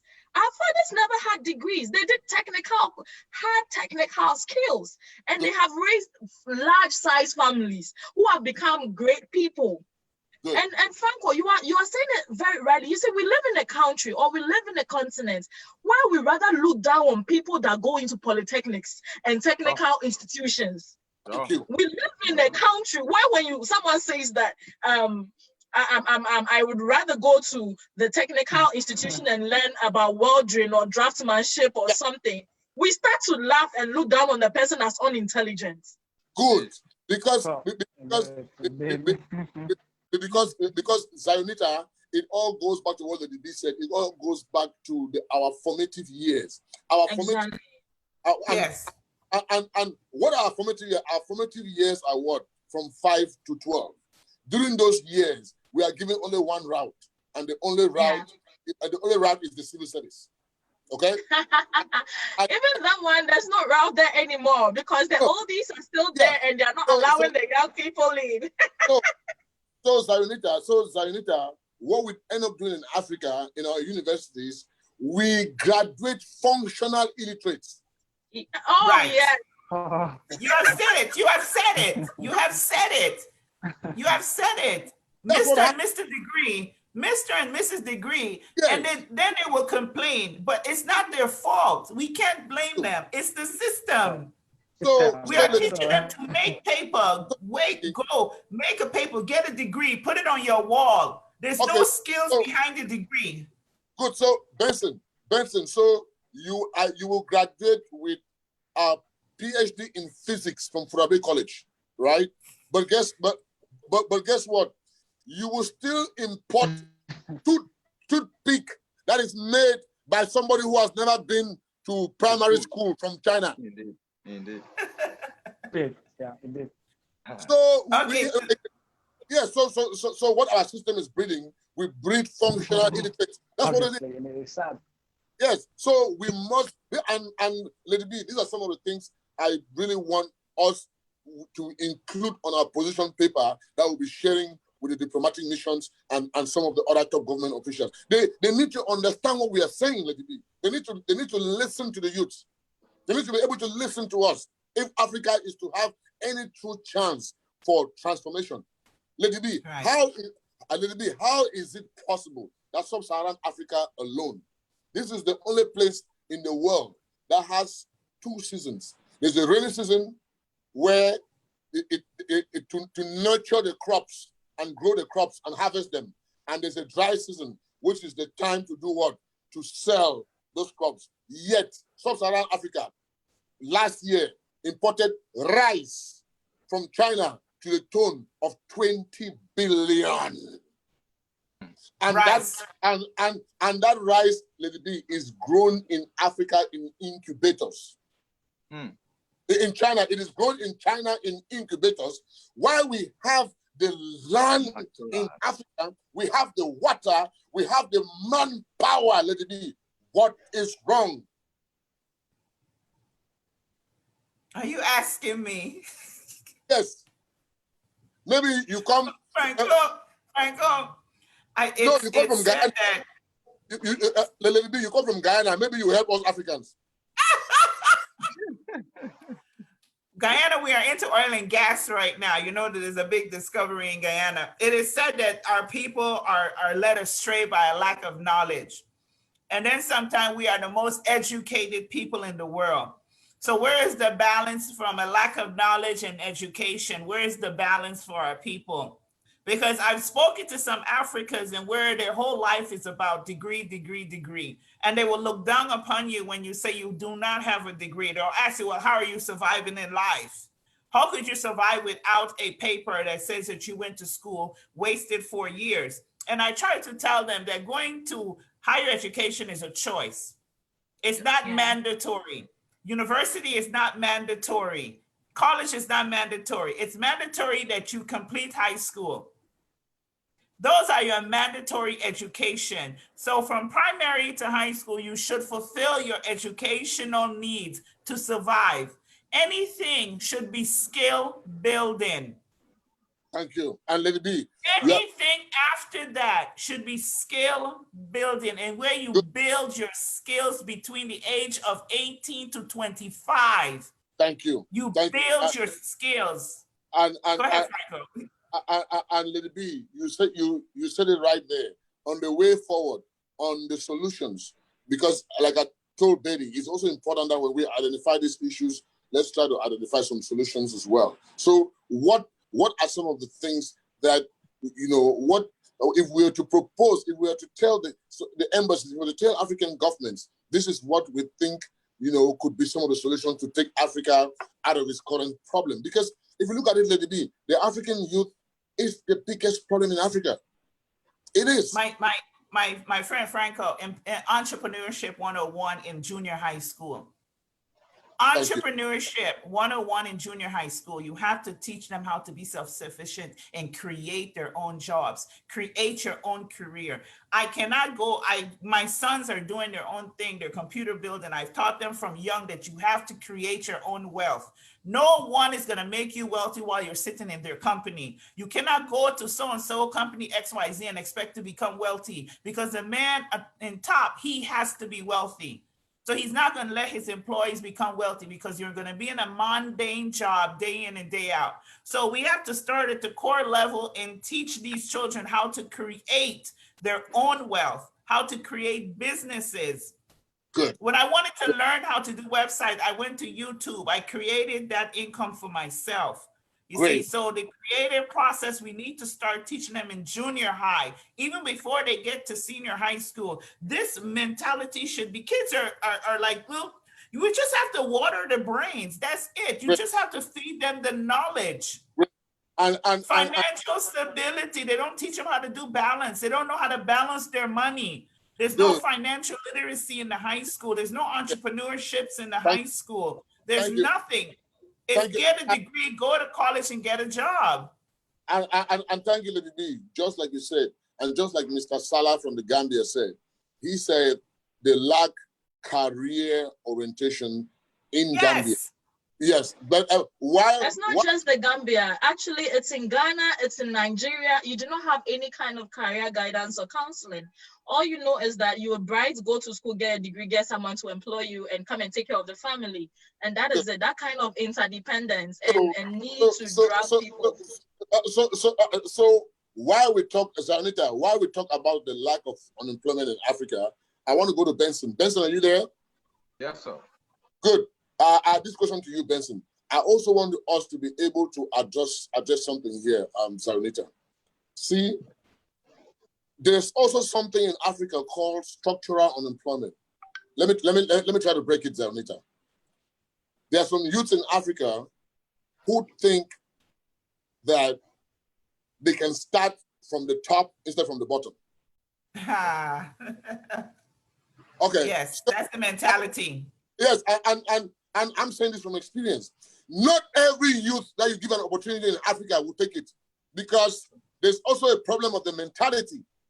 Okay, there's a problem of the mentality because we have been spoon-fed for so long that we only think that the only good thing can only come from the white man. Yeah. Good. And that's a different subject, Franco. Yes, that subject would take us all day. Yes, indeed.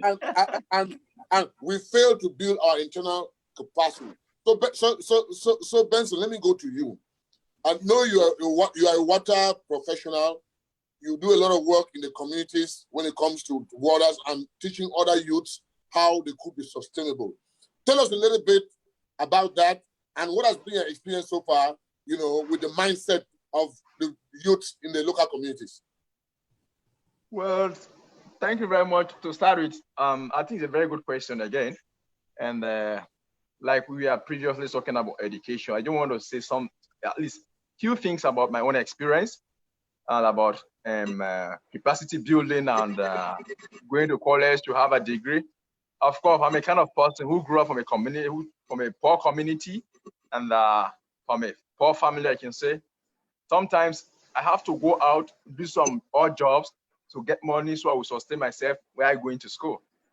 And what I learned during my primary school was that I had to go out and learn how to do garata dyeing. So whatever I do, through that, I'll be able to sustain myself while going to school, because I was some kind of living by myself while going to school. So all these things happen. See, I went to college and I studied natural resources management, got my degree, all this stuff. But see, when I came out, I was like, I have to go again and start looking for a job. So I said to myself, I said, now I have a vision. What if I sit down and create something or work on a solution or look for a problem that is affecting Africa or my country? So I create a solution. So I thought about that. I said, no, you know what? I've been looking for a job for over a year. So you know what? Let me work on an innovation. Let me work on a business, something like that. So I involved myself and how to create a pump and how to do filtration system, all this stuff. In the beginning, it was difficult. People were saying, Benson, you have a degree, you have a certificate, all this stuff. Go and look for a job. Although it's difficult, but keep looking. I say, hey, what I'm trying to do now, it will be difficult now, but I know tomorrow is going to be something that's very much beneficial to not only me, but to the country as a whole. So I kept working on an idea like that for over 6 months. Finally, I got the idea and I implemented it. And people start seeing these things. Oh, it started attracting other youths. People who have been to college, who have graduated, are out there with no job over 2, 3, 4, 5 years. They started contacting Benson. I think I need to learn this as well. Because we have been sitting here over 5 years, no job in the classroom, no pay, no PIN code, all this stuff. They started showing interest. They started learning the technology. We started moving out to rural communities. We started training rural communities, building their capacity. And not only that, still while doing that, we are still working on another innovation, because we have found out that Sierra Leone or Africa, we want things that are from the Western world. So we are kind of, from the Western world. And most of these public solutions are not sustainable. If we consider how many pumps, water points are working presently, not even up to 5%. All the Indian tools, other pump systems that are coming from the Western world are not functional at the moment. And the people cannot repair it because it was not made from here. It was imported. And the tools have to be imported from other countries. Good. So what recent pump I worked on 2 months ago that I've not shared with Mr. Frank, I worked on a recent pump that is quite different from the one we have been using, which produce water at a large volume and it's very easy to make than the first one. Now it has caught the eye of the government. It has caught the eyes of the Ministry of Youth. It has also caught the eyes of the Youth Commission, all this stuff. So now there's going to be a large training of young people, and life after university, if there is no job, you come to the youth center, you train these skills, you open a business for yourself. Because if you say you're going to start working for someone, you will work for someone for over 50, 90 years. When your time is off, you've been sacked, your family is not going to take that position. But when you have a business as a young person for yourself, you groom that business, it becomes successful. Even when you are dead gone, someone from your family will be able to carry that particular thing. So if we as Africans, we are young people, will be able to be an entrepreneurs or social entrepreneurs, be able to do some invention, do some things, build up our capacity. I think the sky will be our limit. We will drive the world. We will not be crying to going to America, going to Europe. I want to go to America. You will be in Africa and be somebody. You will be in Africa and earn something. Sure. Wow. Wow. This is wonderful. Wow. This is Zainita, I need you to come in. I need you to come in, Zainita. I need you to come in. You know, he's Benson is talking and I'm here just nodding my head. I'm like, you know, he's just spitting fire. Oh, yeah. You know? And just to add a bit to that, that is exactly what we need, because it's so important to understand that it is in this soil. So there's this mentality. You see, and Franco, what you said was really right. There are lots of Africans who know you take the opportunity you give them. All of them want to make their first $1 million in the first day they finish school. And I'm looking at them, I'm like, what did they teach you in that institution? Did they tell you that you make $1 million in the first day you come out of school? Did they even teach you how to make a city? And you're looking at $1 million. Someone should just drop it into your lap. You have to let this mind work. And the other thing too is that, exactly as Benson said, it is right here in our homeland where our birth cord is buried. This is where we will make it and we will wow the world. With the skills that we have, if we are going to thrive, we need to have a community of support. Africans have the tendency of sabotaging their own brother or sister when they are trying to push ahead for something that is going to be beneficial to the whole community. And so Benson here is doing wonderful, building these farms. And to be able to scale up to a certain level, the government needs to see it. And I'm glad that he's saying that it has caught the attention of these governments, because it is important that we mainstream some of these creations. We mainstream some of these skills. We allow it to become training skills or education that people can come in and learn. You know, but here's the case: we are still awarding certificates and degrees to I don't know what we learn in there, but you go there and you learn. And our education system is so packed with unnecessary things, and we spend so many years learning absolutely nothing. In Ghana, your basic school education, you do 6 primary years, 3 junior high years, 3 senior high years, 4 tertiary, and come out with absolutely nothing. And so I'm glad that we are having this discussion, because one of the solutions that we need to come up with is being able to support our own, support African-driven inventions, support African-driven innovations, support, buy from your own people. And you see, I have a problem on the other side of it.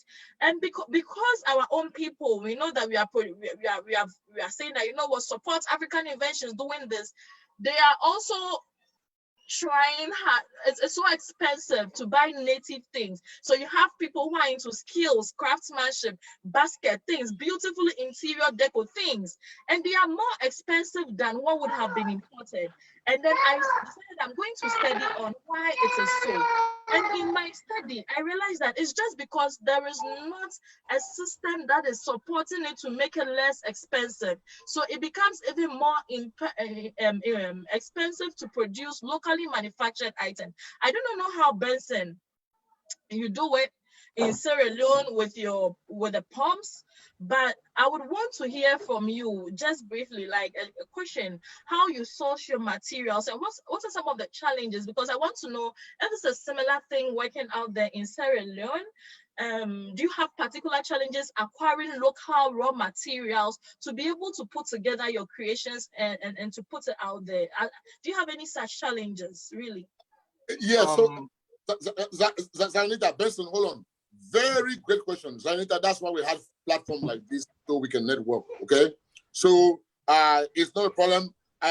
My thinking is that on a one-on-one, you can get to Benson, and Benson can leverage you all of that, and that's why we have this platform. So you have Benson all by yourself. Not a problem. Lady B, have Benson by herself, not a problem. So good question, but let's make sure we take that offline. So we have about maybe 10 more minutes to wrap up. We have to wrap up. And you know what I did? I invited a couple guests on the session that's been listening in on the session right here on Zoom. So we are at the 55 mark of the hour. So definitely, if any of our guests would like to say anything or have any question for our panelists right now, this is the opportunity. But also I want the panelists to also go to the Facebook Live page and answer any of the questions that you guys see there. After the live, you could go in and just write out. They are watching and they are answering questions. So we have a couple people that's here, and I'm gonna unmute you guys. So if you wanted to say anything, just go ahead. May I? Okay. Oh, wow. Hold on 1 minute. Okay, Lady T. Thompson, hello. Hello, everybody. Listen, this has been a great spirited discussion. I'm in my pajamas and everything, but let me just say this.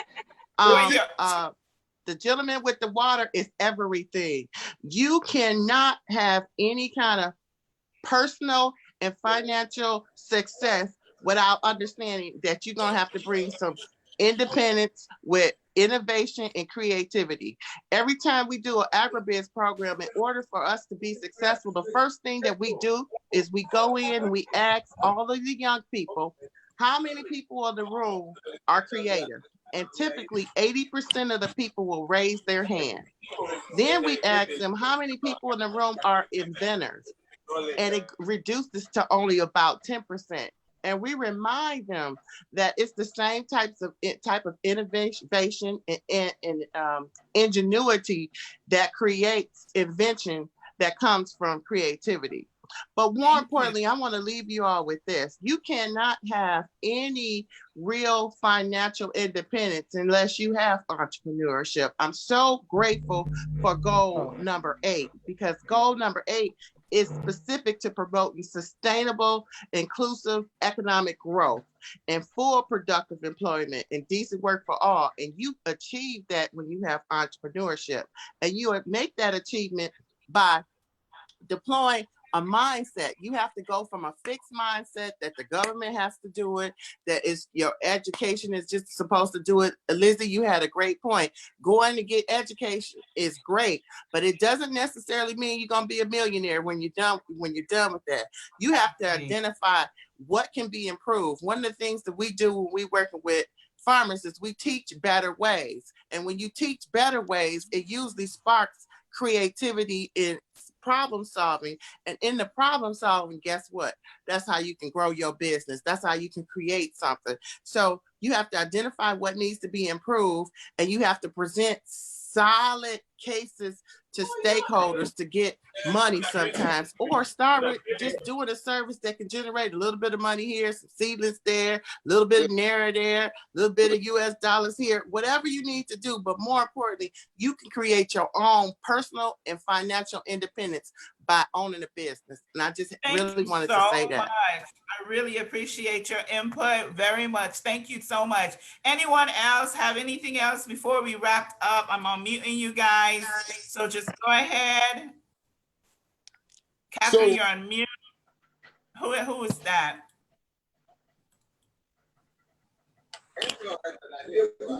All right, I want to say something. Who is that? Okay. Identify yourself. Can you all hear me? I think that's yes. Kalechi. Is that Kachi? Okay, Kelechi. My name is Kelechi. Yes, go ahead. The International Director of Programs for Young African Network for Global Goals. Thank you. Thank you for making me part of this platform. So I've been listening, even though I joined late. I had a conference, I had to train young people. But I want to make a little point on the 17th goal of the SDG, which is we'll talk about partnership. By 2040, there's a world prediction that out of every 5 persons you will see in the world, 4 out of every 5 persons will be African. 4 out of every 5 persons in the world will be African. That's a huge indication that Africa is a huge market is a huge indication that the world cannot survive without Africa. But we've not lived the reality that Africa is the future of the world. Africa is the future of the world. When our leaders begin to understand it, when our policies begin to be in this line, when our policies begin to recognize and make policies, make government action, build our organization with its view, that's when we begin to make progress. The truth of the matter is, Africa is not as poor as we think. Africa is not as bad as we think. It's the fact that we have refused to live in the reality of the blessings that dwells within us. So my motivation this evening is the fact that anyone, wherever you are, keep doing what you are doing. Our government has failed us. They have failed to give us a system that allows self-actualization to thrive. They have failed to give us a system that allows for youth participation. They have failed to give us policies that are sustainable. But we Africans will not allow ourselves to be destroyed. If the government has failed, I believe so much in what we are doing as individuals, even though we need the government collaborations. But when we talk about the government is still us, individuals who are part of the policy process, right? So, sometimes we want to change things around us by, we want to change it in a high level, but we forget that whatever thing that is called change begins from within us. Most of us own organizations like Lady, I love what you're doing in most countries of Africa.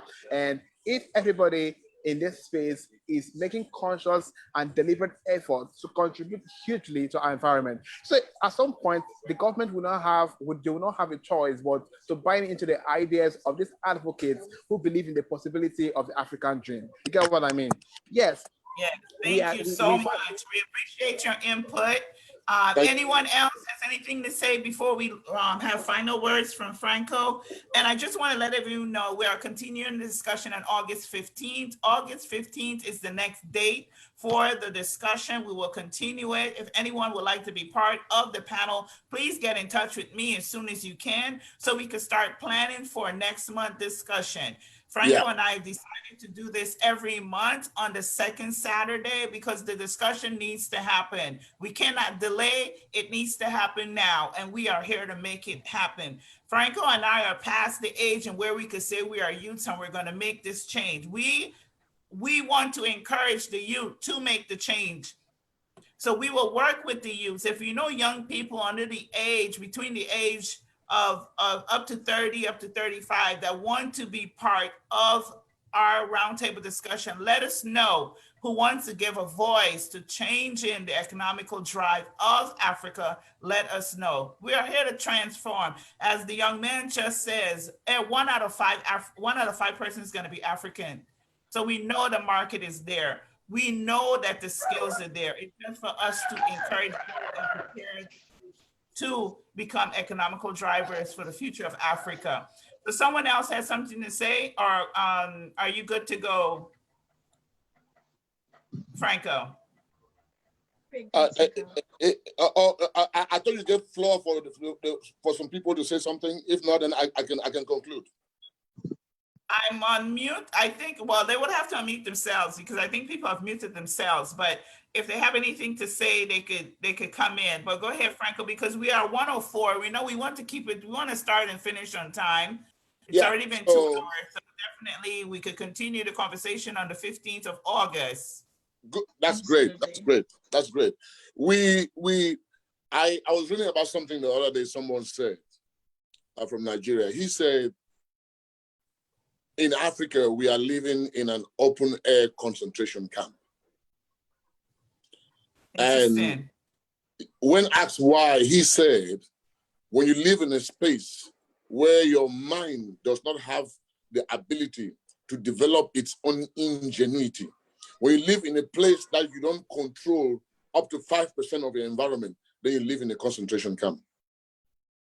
And he said, that's the reason why our young people will rather die on the high seas rather than accept the reality in Africa.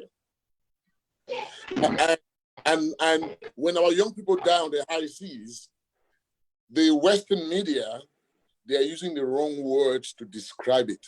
they say is forced migration. No, it is not forced migration. It is called escaping. And you only escape from bad things. You escape from a tornado, you escape from war, you escape from hunger, you escape from abject poverty. So they should use the right words. Africa has an opportunity to either use the power of its youth as an asset, or Africa will continue to be beggars for the rest of its life. Absolutely right. You're absolutely right. And I am happy at this point that we're beginning to bring the African diaspora into these discussions, because the African diaspora will be the key drivers for any economic transformation. Right. It starts with the mindset. Instead of you living here in the West, you work all through your year. In December, you take credit cards, go home and live in a hotel and show flash cars and come back, and you give people in Africa the wrong impression about the West. Right. We need people who can go back and roll their sleeves and go to their farms and be ready to work and tell young Africans that nothing comes easy. That even where I come from, you have to work before you eat.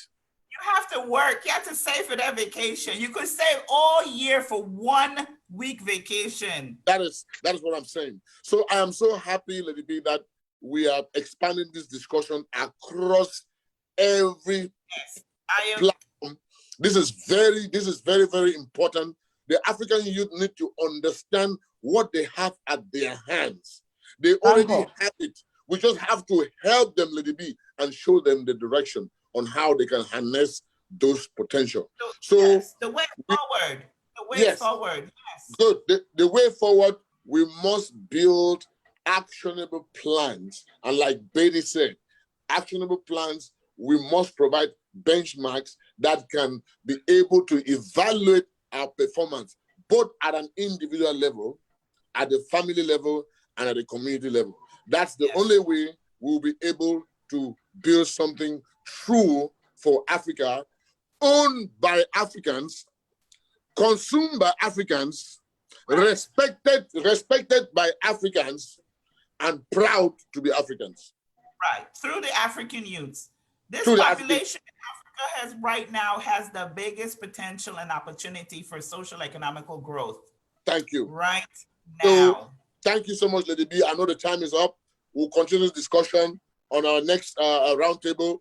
Thank you so much, Benson. All the way from someone was calling you. Was it Tamsir? Yes. Or was it? Yes. Okay, go ahead, really quick.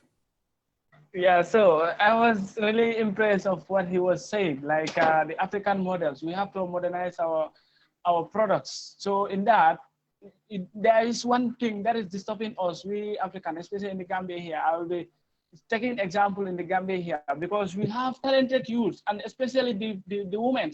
But then the job itself, we have something that, like cultural barriers and the beliefs, which really make the women themselves, the place that they want to venture into, the beliefs or the culture didn't allow them to venture into such, especially in terms of technical skills. It is something that, women can venture into it, but then if really women start to venture into that, the society itself try to deviate and try to discourage those people to venture into such. And this is something that we really need to break the culture of that. Indeed. Right. Definitely. Wow. Thank you for bringing that to our attention. You're absolutely right. Everything that you said is correct, and it's something that we need to do. Catherine, did you have something to say? We are really wrapping up. We're like 10 minutes over time. Yeah. Go ahead, Catherine.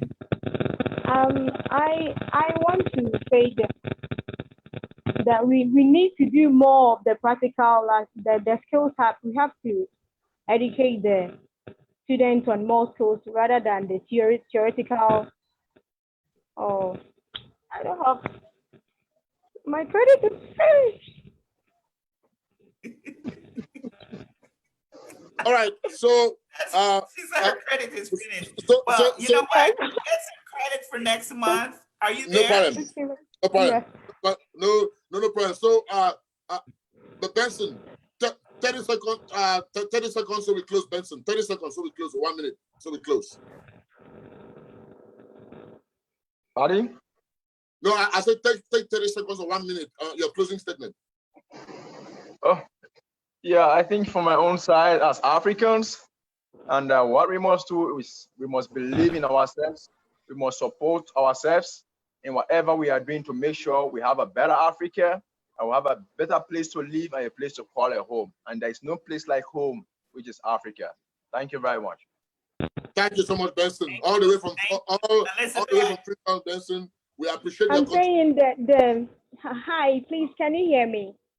Yes, go ahead, Catherine, really quick. I'm saying that we have to teach the students in our schools the skills more than the theory that we've been teaching, because when they finish the university, we can't do anything about what you were discussing. It's true, very true, because after university, you are sitting in the home waiting for the government to employ you. Without the government, you can't get anything to eat. You have to get your own business after university. And I can say we have to teach them more skills in the school, more than the theory that they've been teaching us. Exactly. Wow. So right now, the continent, it really needs to invest in health, and job creation is very important. Great. Thank you so much, Catherine. Ms. Zarinita, your closing, please. Okay, thank you so much. I think it has been a really fruitful discussion, and I just hope I'm looking forward to how we're going to just move from the talks to when we are actually going to have that position paper ready with actionable solutions that we could actually sell to people on the high level political forums, so that we know that some of these actions are going to places where it matters and can actually trickle down to the grassroots. So thank you. I'm looking forward to more discussions like this. And thank you, Lady B. Thank you, Franco, for pushing this, facilitating this, and creating this platform. I know that the coming months are going to be really good. So thank you. No problem. Thank you so much.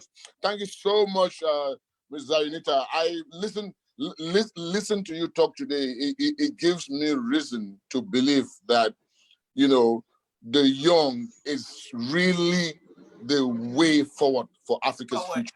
Yes. So thank you so much. Thank you so much. Mr. Sallah from the Yeah, go ahead, Lady. I said we have to motivate the youth. It's our job right now. It's my job.